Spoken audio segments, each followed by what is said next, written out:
Model UN's great because it takes theory out of the classroom and puts it into real life, so that instead of studying theories in a kind of a fairly dry textbook manner, students get the opportunity to explore how diplomacy works in a simulation of something that actually exists in real life, the General Assembly of the United Nations. So what we see in our debating chamber are the sorts of alliances, the politics, the conflicts that emerge out of everyday diplomacy in the real UN, reflected in what we do here in our simulated version. So in terms of learning outcomes, this is a great way of embedding knowledge. So this is all the sorts of things that we'd want a politics or international relations student to know about how the world works, how conflicts are resolved, how diplomats pursue their particular interests. But it's also a really great way of embedding skills. So the students who come to Model UN have to think on their feet. They have to be able to speak publicly. They have to be able to draft documents.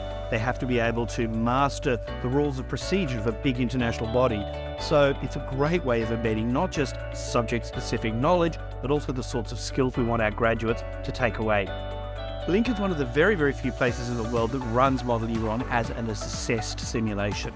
There's lots and lots of Model UN clubs and societies that do this as an extracurricular activity, but one of the things we've done is make this core to our international relations program.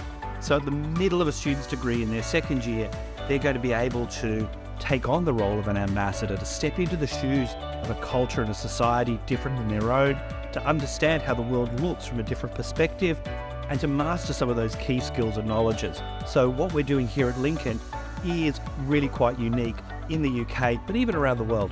I've really enjoyed the experience. We've spent a lot of time in class preparing our speeches and getting to know our country's foreign policy so that we know exactly what to say when we present it for the draft resolution in the final simulation, which we're doing this week. It's a lot more coursing and debating rather than statute set methods, and rather you work around solutions rather than given a solution. At first I was skeptical, but I think it actually worked out really well. Sitting here in this room, discussing a lot of interesting stuff, having proposals, resolutions, everything. I think it's very nice.